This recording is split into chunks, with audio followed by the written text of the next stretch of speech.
Hi everyone, I'm Xarin from Three Smitten Kittens. Welcome back to my channel where I talk about cosplay, crafting, and cute stuff, and of course the occasional online seller talk. So today, it's kind of a sequel to my last video. We're gonna talk about Etsy Philippines, or okay ba magbenta sa Etsy? So if you're interested in that topic, please keep watching. So first off, let's talk what is Etsy. If you're watching this video, I reckon you probably already have some sort of idea. Pero yun, go to etsy.com. And it's an online marketplace for handmade or vintage items. So everything sold here, there's a strict rule na dapat handmade siya or self-produced or a one-of-a-kind vintage items. You might be interested in opening an Etsy shop kasi on Etsy, you're able to easily reach out to the foreign market or to these international buyers. But, before you jump in, I'd like to share my experience as an Etsy seller. So I've been selling since 2013, and I'd like to share what I like about Etsy, what I hate about Etsy, and the difference of selling in Etsy back then in 2013 to selling now in 2023. So for now, let's start with the good. What do I like about selling on Etsy? First off, this should be obvious. Number one is your ability to sell to a foreign market. So if you sell on Shopee or Lazada, you know those marketplaces are region locked. So for us, Filipino lang din yung makakabili on those online marketplaces. But on Etsy, you're able to sell to many countries, actually most countries worldwide. You're not limited by the website na hindi pwede mag-check out yung tao if like they're from a different country than you. So yun, that's the number one pro, you're able to reach a foreign market. Most of my clients are from USA, Canada, and the European Union, you know. Tapos being able to sell to a foreign market means you're able to charge a bit higher on your prices. Because, you know, the fact is, dito sa Pilipinas, the labor is cheap. So if you sell your items at a medyo livable, at a livable wage or at a livable charge or price point, medyo may hirapan ka maghanap ng buyers because people are gonna say like, mahal naman yan. But sa international marketplace, yung 500 peso item, so dito, an ordinary person will have a hard time paying 500 for a small item na handmade, lalo na spoiled sila na sobrang daming cheap choices. But internationally, sa US, EU, yung 500 or $10 is nothing to them because yung $10 is their hourly wage, and for us, that's the daily wage. So, that's a big difference. That's like an 8-hour difference. So, yun. So, you're able to get a market that's willing to pay higher than the local market. And then the second good thing I love about selling on Etsy is yung buyer base nila or yung users on Etsy are going to Etsy because they're deliberately looking for something na bespoke and handmade. Yung bespoke is like custom-made. So yun. They're deliberately looking for something na custom-made, handmade, made by a small business. So they know na shopping handmade is not cheap. They value handmade. Because if they're looking for just something cheap, pwede naman sila mag-Amazon or eBay. But people who go to Etsy are really looking for handmade goods quality, and they're willing to pay for it. The third thing I love about selling on Etsy is the powerful Etsy SEO or search engine optimization. I don't know a lot about SEO to be honest, but I do know na yung Etsy products ko, the photos themselves, if you do a Google search, lalabas sila sa taas. Like, they're gonna be on the top results. Yung image will be suggested sa Google Images. So, yun. I heard may partnership sila with Google. So, if people do a Google search of a specific item, madalas i-recommend something from Etsy. It will come up on Google Images. It will come up on Google Search. So, yun. I don't have to spend so much time and effort looking for my buyers or on marketing if yung SEO nung Etsy mismo is powerful enough. There are other online marketplaces to consider for artists or people who make handmade items like, Store Envy, Redbubble. But I found that these other sites, they charge less, so mas mura sila sa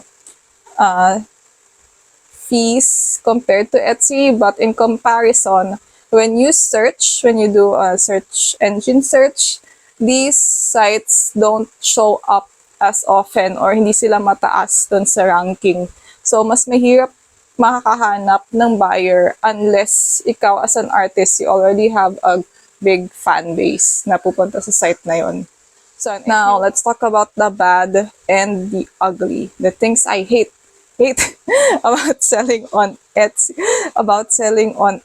So, let's start off with the first one. Etsy is not exactly accessible for a more ordinary or casual, home-based online seller. Yung sign-up requirements are not really accessible for the ordinary Filipino. And by that, I mean they require government IDs, like a passport, there's a TIN number requirement, and then you're also required to have a credit card in case kailangan may mga chargebacks sa'yo.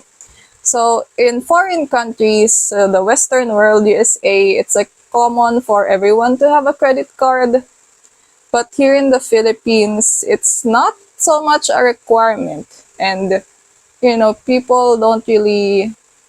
We still have a lot of boomers and older people who don't have a card. Like, medyo if you're in the middle class or mas nakakaangat ka, people have cards more often. But personally, I know a lot of people na don't even have bank accounts. Depending on your bank, they may have a prepaid card option. Dati meron yung BPI and I was using the BPI one on my Etsy noon, but now they phased it out. But I think sa GCash and Maya meron pa din. So yun, if you're interested in selling on Etsy, you have to do your research about the requirements para alam mo if you can even start, like if you're even qualified. So yun, if you open a store on Shopee, it's much easier. Hinihingi lang sa'yo ID. You don't need all these tax requirements and business registration. But sa Etsy, it's a different beast. You need to do your research beforehand. And you need to be sure that you qualify. Now, the next thing I hate about Etsy is they're really gotten greedy with fees. So, there's a listing fee. Before you even get to sell or post anything, may bayad to post a product. That's called the listing fee. And there's the transaction fee. So, when you sell your item, they get 6.5% of that. So yun, they get a commission from your sale. And then there's the processing fee. I forgot if it's processing. So integrated na sila with Etsy payments for processing the payment for you. You pay them like 25 pesos and 4.5% of your earnings. And then there's the shipping fee commission. Imagine that. So, diba shipping fee, it's supposed to go to shipping. Like yun yung pambabayad ko sa post or sa shipping service para ipa-deliver yung item. Pero sa Etsy, yung shipping fee na linagay mo, they'll still take a percentage of that. Like, wild. So yun, kung ano yung ilista mong shipping fee, kakaltasan pa nila yun. So they've really gotten greedy with fees. A lot of people ask me bakit ang taas ng price ng items ko sa Etsy compared sa Shopee. Well, of course, sa Etsy kasi, there's the dollar difference, iba yung buyer. But at the same time, hindi nyo na alam kung magkano lang inuuwi ko doon from the price posted. Because after all the fees that I have to pay on the sale of one item, hindi na ganun kalaki yung diferensya niya from my local price. That's where it ends up at. So, yun. So, there's a lot of fees. If you're not aware of the fees beforehand at hindi mo siya na-compute and na-consider into your pricing, masyashock ka na lang kung magkano yung nabawas sa'yo and baka malugi ka. So, before you post or price your items for Etsy, you really have to consider your fees para hindi ka magbentang palugi. So, yun. Next item. Next thing I hate about Etsy number 3. Yan, 3. Number 3 is Etsy payments. Okay, so back then in 2013, walang Etsy payments. When people pay for the product, Etsy redirects it to your PayPal.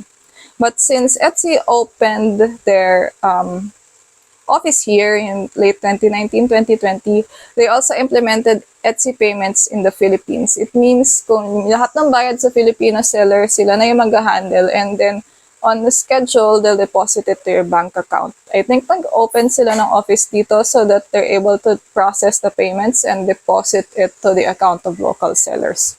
So yun. So now, lahat ng payments, Etsy payments dumadaan, and that's why they charge you the processing fee or transaction fee, basta yung 4.5%.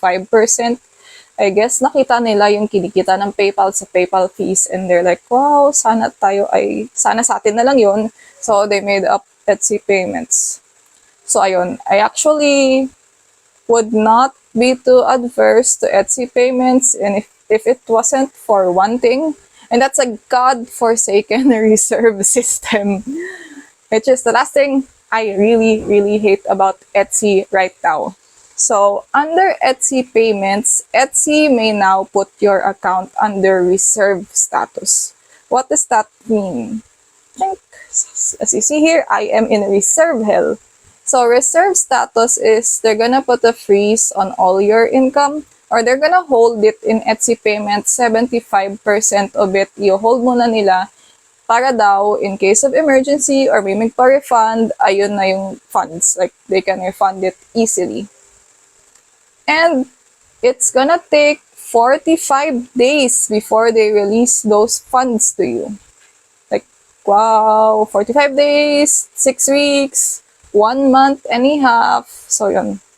There's many reasons why you can be put under reserve. First, if you're a first-time seller, made your first sale, nagsara ka for a while, and you sold for a while, or if you have low fulfillment rate, they're gonna put you in reserve, they're gonna put you on hold. So, I imagine everyone who's starting a store for the first time is gonna be on reserve. So, sa foreign sellers, to get your funds out of reserve, need mo lang maglagay ng tracking number dun sa order you shipped. And then, the funds will be cleared. But dito sa Philippines, wala silang shipping partner. So, ikaw din yung mag-aasikaso ng shipping nung order sa'yo. Hindi kagaya na Shopee or Lazada na may nagpipick up at pinapadala nila. So, sa Etsy, sariling sikap. So, you go to the post office, you go to the private courier, tapos ikaw yung magpapadala. Tapos, kukunin mo yung tracking number. Pero since yung walang partner dito yung Etsy, kahit ilagay mo yung tracking number sa Etsy, hindi ma-read ng system. So, they're not gonna release the funds anyway. Maghihintay ka talaga ng 45 days before those funds are released. So, for me, who's an established seller, I've built up capital and I have savings to support my business. 45 days, fine, I'll wait 45 days. Pero to a first-time seller, a first-time entrepreneur, nakakuha ka na ng ilang dosenang order, pero yung income mo, hindi mo ma-withdraw, saan ka kukuha ng pang-fund dun sa incoming future orders mo when it's held up there? You might have to borrow, might have to take a loan, ask your relatives, ganon. So, yung income mo, hindi mo mapaikot to support your future orders because it's on reserve. Thus, what does it take to remove the reserve? You're finally out of reserve hell after 90 days. 3 months. So, 3 months that you're gonna fund your orders, your shipping, your materials, anything to put those orders out. Ikaw mo na isasalo ng cost until you're out of this reserve hell. So, yun. My feelings for it are very... I hate it. I've heard from a lot of Etsy sellers na kaya sila nag-quit is because of reserve. And actually, I would too. I'm just fortunate na na selling is my full-time job. So I built up funds to fund my order fulfillment. Pero to those that are just starting up or hindi nila kaya tiisin yung 3-month period to 45 days clearance ng pera, this is tough. This is really tough. And I think it's really anti-small seller, which is against the spirit of Etsy. You're supposed to be supporting small-time handmade sellers. Pero this policy is really not pro, small artisans.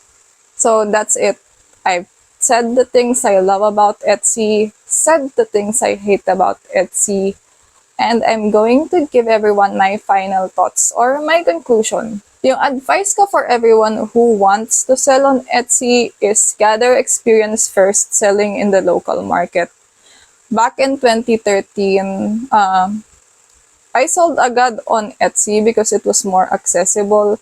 Parang a few months lang yung experience ko sa local market pero I jumped on Etsy agad. Kasi madali pa siya, there's no reserve hell, so mas kaya.